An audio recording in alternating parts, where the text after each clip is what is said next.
Ella, we need to talk about the lunchbox you made me today for work. What the heck was that thing? What do you mean? Was something wrong with it? Yeah, I guess you could say that. It seemed like a random mixture between the leftovers from last night's dinner and today's breakfast. Didn't we have fresh ingredients or something? It's been a while since I've seen a lunchbox this awful. I'd prefer if you didn't talk about the food I made you like that. You know, we're not doing so well financially these days. Of course we're going to have to tighten our belts sometimes. We can't afford luxuries like fresh ingredients every day with the state of our bank account. So you'd rather send me to work with a lunchbox fit for a homeless dude than spend a tiny bit more money on fresh ingredients? That's great, Ella. Thanks so much. Frozen food's a hell of a lot cheaper than fresh and just as tasty. Why couldn't you have used that? We're talking less than $1 per bag. It might be cheaper than fresh, but it still adds up, Peter. I'm doing what I can to make sure you have a lunchbox every day with my own money. If they're so awful, buy the ingredients yourself. Why should I have to be the one to buy my lunchbox ingredients? I hate talking about money, but if you insist on having this conversation, it's because you only bring in $1,500 a month. The two of us have to get by on that, and it's not easy. Surely understand we're barely making ends meet. Do you really think we had the luxury of fresh ingredients given the situation? I'm sure we could, if you weren't so bad with money. Some of my coworkers are married and in similar situations to us, but their lunchboxes are way better than mine. How is it fair that I have to eat a hobo lunchbox while sat at the same table as a bunch of guys eating delicious handmade sandwiches with fresh ingredients? How do you know their situations are anything like ours? 'Cause they're obviously not if they can afford that. Their wives probably work part-time or they get money from their parents or something. I think it's about time I started working. It doesn't have to be full-time. Even finding part-time work would lift a huge weight off our shoulders. Do you really want my mom on your case? It wouldn't matter if you had my back. I understand she's opposed to the idea of me finding work, and I know how strongly she believes a woman's place is in the home. But reality is reality, and we're not going to be able to keep our heads above water for much longer at this rate. Who's going to take her out shopping and to her doctor's appointments if you're out working all the time? She lives on her own. If you got a job, she wouldn't even be able to rely on you to do that anymore. I can still take her places while working a part-time job, Peter. Sure, in theory, but you know what my mom's like. She always messages out of the blue and asks you to come get her at the drop of a hat. It's better for everyone if you're able to move on short notice. Better for everyone or better for your mom? I know she can be sudden, but it's hardly ever an emergency, is it?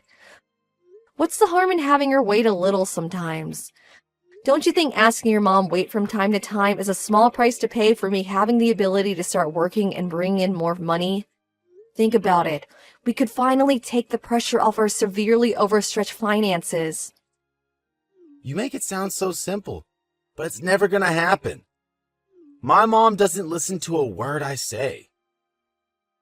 Besides, think about it. If you start working part-time, the messages are gonna start coming my way instead. She thinks a wife's place is barefoot in the kitchen, and nothing we can say or do is gonna change that. Fine, I give up. If I'm not allowed to get a part-time job, won't you at least start making more of an effort to reduce your spending? You buy things on your credit card all the time. We can't go on like this. We've been in the red for the last 6 months due to exorbitant repayments, and they're getting bigger still. What's the problem? We're still getting by, ain't we? That's only because I'm eating into the money I saved up when I was single at a rate of knots. Great.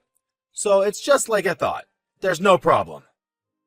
If we have savings to fall back on, we're good. Good grief, Peter. Are you being serious right now? That's my money you're spending on frivolous crap. Good God, Ella. It's always my with you. We're married, damn it. We said goodbye to selfish concepts like me and mine, you and yours, the day we tied the knot. There's only us and ours, and the money in that savings account belongs to both of us. No, it really doesn't. Not only that, but that money was supposed to be there for me to fall back on in case of emergencies. You mean like the emergency we're in right now? Great. That means it's serving its purpose. No, I mean in case of things like illness and accident. The only emergency here is you, and having unrestricted access to my savings is only going to make things worse.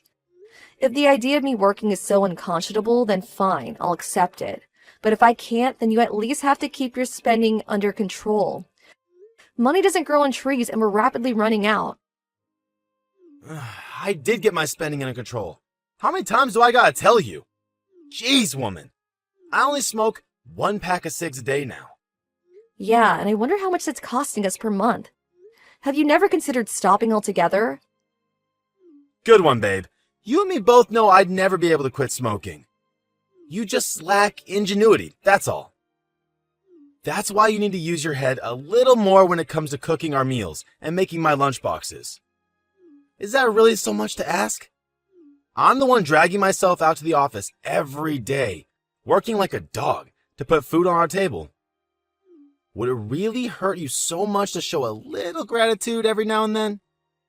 You make me wonder why I even bother when you get on my case like this with your incessant nagging. Peter, is this a freaking joke? You spent $1,000 on the credit card this month. My bad. I needed a few things. You are aware you only make $1,500 a month, right? Or did you forget that minor detail? We only have $500 to get by on this month now. Chill out, babe. We'll be fine. You've always been good at making a little go a long way. Besides, managing the household budget is your job. We'll have nothing left once the rent is paid. Sure, I can make a little go a long way, but I can't do anything with nothing. What are we supposed to do now? Beats me. Use your savings?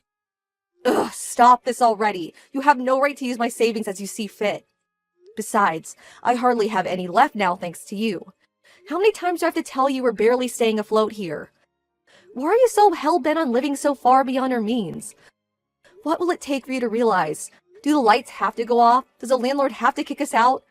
Tell me, Peter. Ugh, jeez. Would you button it already? There's no harm in splashing out every now and then. I'm the breadwinner here. Only because I'm banned from working. I told you countless times I'm willing to get a part-time job to supplement the finances. I hate living like this, Peter. We're living from paycheck to paycheck and in mountains of debt. I'm sick of worrying that we're not going to be able to eat. I'm sick of worrying that the lights are going to go off. I'm sick of constantly dreading a phone call from the landlord saying the rent hasn't been paid. Your mom might send you a little spending money every month, but I have nothing. Between her allowance and my savings, I don't think you've bought a single thing with your own money since we got married. We promised to work together and do things as a team on our wedding day, but I feel like that all went out the window the moment we walked out of the church. It's cool, babe. I'm getting a raise next year. I've got an idea. How about you try not being so grouchy all the time? Take a chill pill and turn that frown upside down. Do not patronize me, Peter. And really? Next year? Next year? What good is next year when we can barely afford to make ends meet now? Please stop this. You need to start taking care of the credit card repayments by yourself from now on. What? Don't talk silly. You know I can't do that. So why do you keep using it? No way. Surely it's not because you think you can keep relying on my savings. Of course not, babe. There you go with that silly talk again. Listen, though. Could you, stop messaging me like this while I'm at work?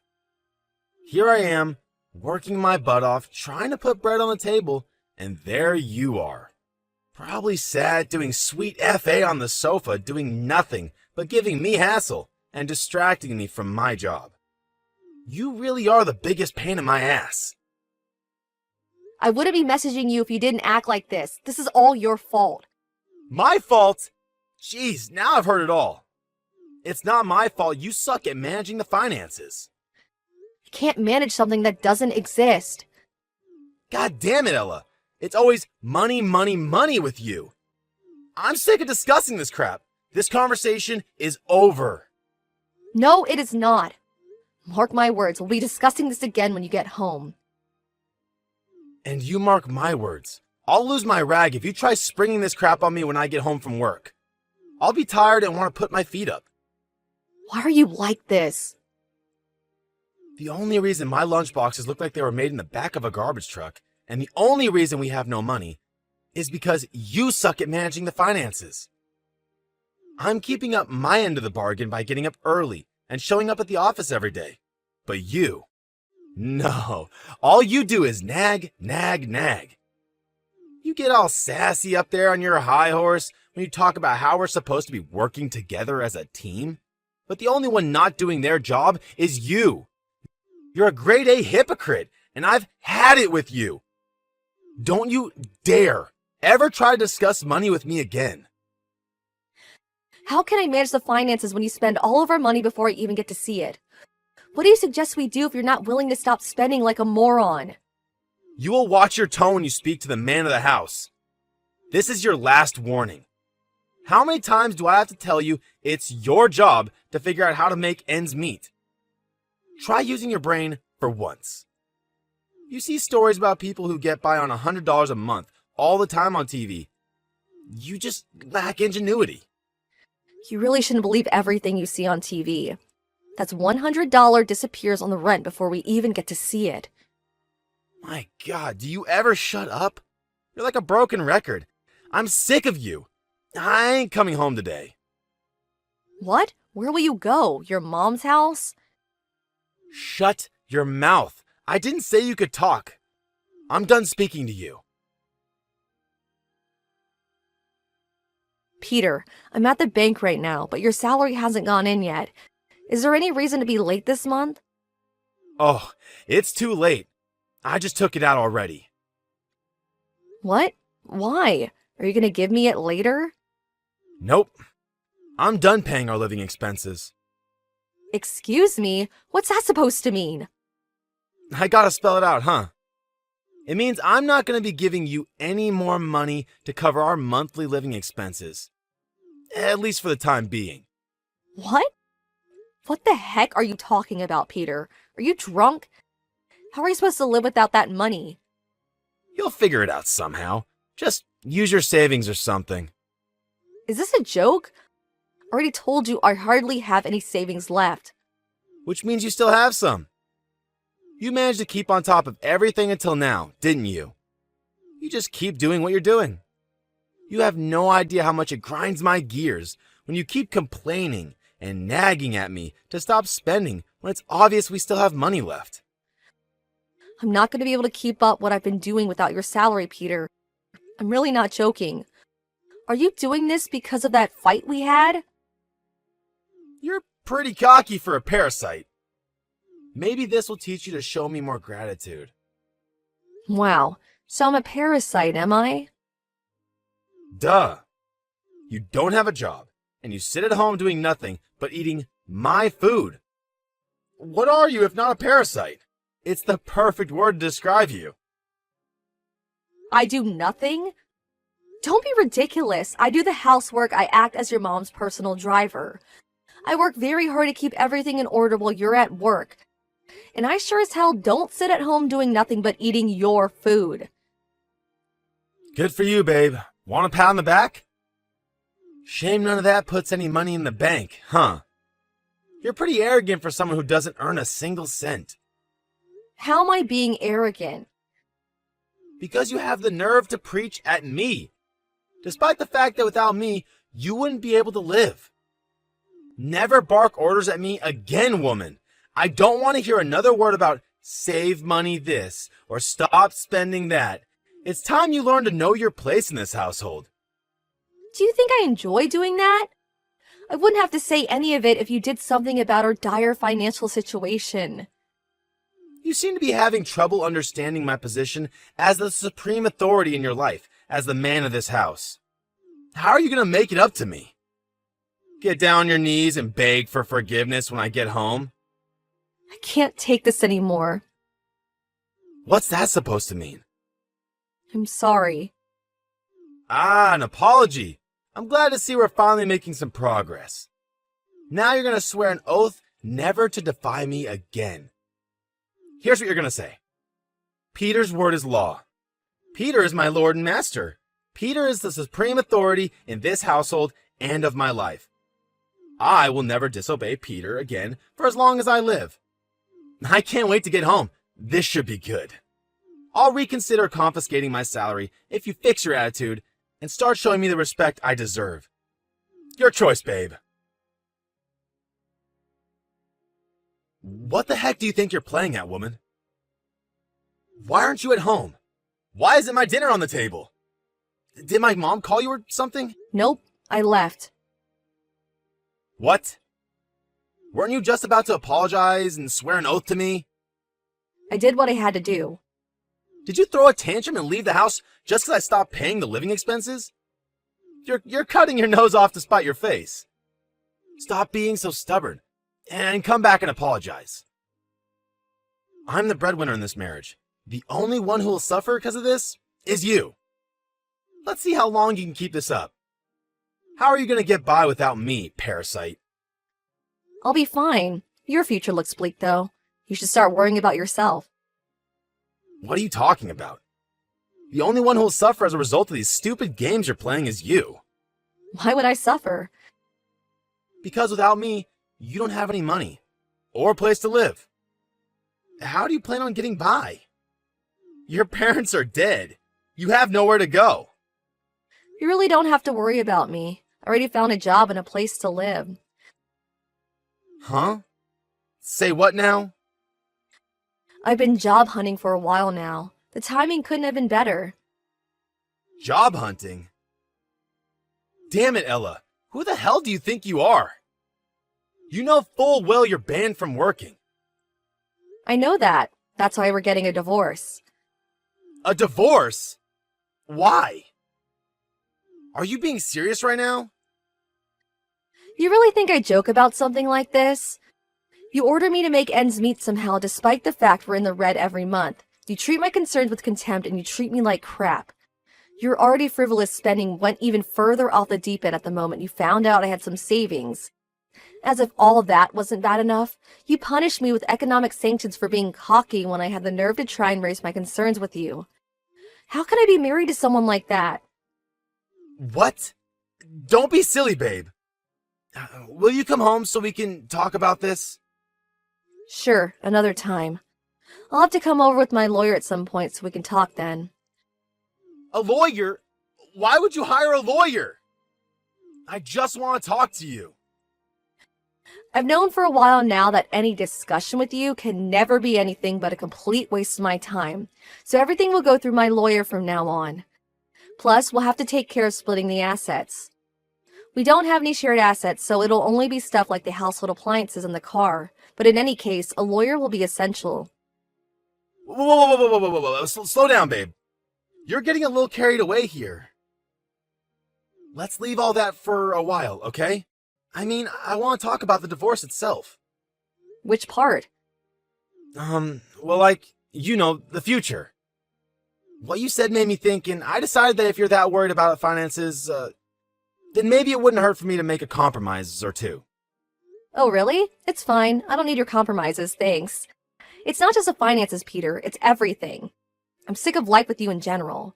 We're long past the stage of talking things through and reaching a compromise. Still, springing divorce on me like this all of a sudden is just horrible. Which one of us is horrible? Surely it's you for spending thousands of dollars every month despite the fact you only make $1,500. No matter how much I try to tighten my belt and reduce our outgoings, all you did was complain. No matter how hard I tried, it was all meaningless. Like I told you, babe, my coworkers seem to get by just fine. Surely you can understand why I wouldn't want to be thought of as the only one at the office who lives like a peasant. Why do you think I offered to find work? But no, you wouldn't even let me get a part-time job because it would upset your mom and her stone-age sensibilities. To put it bluntly, this is all your fault, Peter. You made your bed, now lie in it. Fine. You can get a part-time job. Like I said, too little, too late. But what's my mom supposed to do without you? I'm busy with work. I'll never be able to take care of her like you did. Not my problem because I'm officially resigning as your wife. You have no idea how hard things were for me before we got married. She called me every 5 minutes. I need you to do this for me. I need you to drive me here. Get over here and clean my toilet. Come and scrub this dead skin off the bottoms of my feet. She'd even ask me to drive her places when she knew full well I was at work. And if I didn't answer the phone, she'd call my office. You cope with it before, you can do it again. You had it easy while we were married because you palmed everything to do with your mom off on me. But the gravy train's about to reach its final stop. Wait a sec. Are you opposed to the divorce because you don't want to go back to being your mom's errand boy? No, of course not. It's because I don't want to lose you. I've never even considered divorce. Not once. You thought you had me trapped because my parents are dead and I didn't have anywhere else to go, didn't you? You thought you could treat me however you liked because divorce wasn't an option for me. And in truth, that is why you got away with treating me like crap for so long. No, it wasn't like that at all. But you're the one who said it was. Your parents are dead. You have nowhere to go. Ella, I'm sorry. The time for apologies has passed. But you apologized to me earlier today. What was all that about? You said you were sorry. You couldn't be any more tragically misunderstood if you tried. The only reason I apologize is because I'm not going to be around to look after you anymore. That's why I apologized. Ella, is there nothing I can say to change your mind about this divorce? No, and that's entirely your fault. Besides, what's the problem? You treated me with nothing but contempt. Surely you'll be happier without me around. You won't have to put up with my nagging or preaching anymore now, right? But, I'm not good with household stuff like finance management. Oh, so are you aware on some level that it's not a walk in the park then? And yet you were happy to force it all on me and attack me whenever I try to raise any issues with you. I have no interest in being married to a guy who treats me like a piece of dirt on the bottom of his shoe. I'll be nice to you from now on, I swear. I'll cherish and respect you, babe. I'll keep my spending under control, I'll stop taking my mom's side, and I'll care for and protect you. Always. I'd rather you did all that while we were married. I'm just grateful you showed me your true colors early on. The only reason I hesitated on the divorce at first was because of all the good memories I had of the early days. But you made it easy for me by showing me what kind of person you are deep down before long. Ella, I'm sorry. Please, I can't get by on my own. Please come home. I'm begging you. I'll do anything. You don't want me back because you feel bad about how you treated me. You're just worried about yourself. No, I swear. I want you back because you're my sweetheart. I want you back because I love you. You love me? Talk is cheap, Peter. You had plenty of opportunity to show you love me, and you did no such thing. If you really loved me, I wouldn't have felt like being married to you was like being in hell.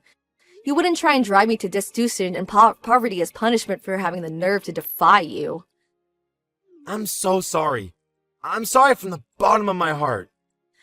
How many times do I have to tell you? Too little, too late.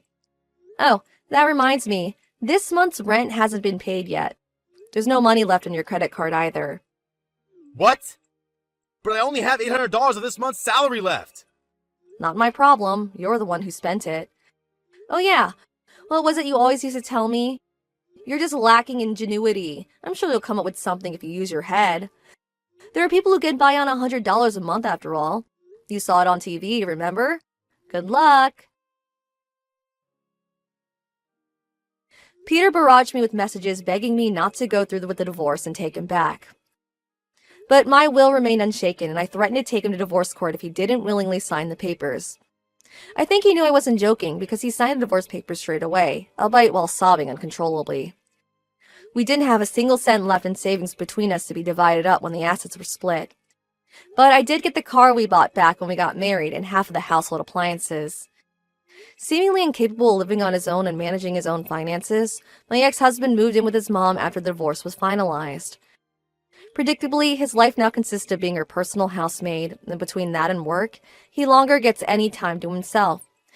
According to one of his mom's neighbors who I happen to be friends with, he seems busier, more, and depressed than he's ever been in his life. To put it bluntly, his mom is a toxic parent and a vile human being who seems to think of her son as her own personal property rather than a human being. As a result, she began confiscating his salary every payday the moment he moved in with her. Now he's even more destitute than he was when me and him were at our worst. He was in a similar situation with his mom back when we met, and I felt sorry for him at the time. Back then, he actually seemed like a nice person, so I wanted to be there to help and support him. But now, as a result of his despicable, domineering attitude towards me, not an ounce of that sympathy remains. Now, for all I care, he can live out the rest of his days in abject despair, a perpetual victim of his deranged mother's torment. I found a job at the company that provides accommodation to its employees just before I divorced Peter. Now I'm living a happy, fulfilled, and admittedly very busy life. Since I live in a company dorm, I'm able to keep most of my salary, and the workplace culture is fantastic. Everyone there has been super welcoming and friendly. It's like in the space of a few weeks, I clawed myself out of the depths of the hell of married life with Peter and made my way into a sort of paradise. We were only married for a little less than 2 years in total, but I can tell you it felt like a lifetime. I could never buy anything I wanted for myself with the actions of my selfish husband restricting me in my every move. I felt like a prisoner, and I couldn't be happier to have escaped. Since finding freedom, I buy myself whatever I want, whenever I want, and it feels great. Obviously, I can't keep this up forever, but for the time being, I think a little retail therapy with my own hard-earned money is just what I need. To tell you the truth, I'm not thinking about another relationship yet because the last one left me feeling so burned out. But if I do find a nice guy to settle down with, I'll make sure he understands the value of money. There are some mistakes you don't make twice. I know that money isn't everything, but it's an undeniable truth that good financial management can be the difference between a happy, comfortable life and a living hell. Having experienced the latter, I'm now more conscious of the importance of budget management than ever, which is why I intend to build my future on a solid foundation of sensible spending and moderation. Still though, I'm only human, so of course I'll still treat myself every now and then.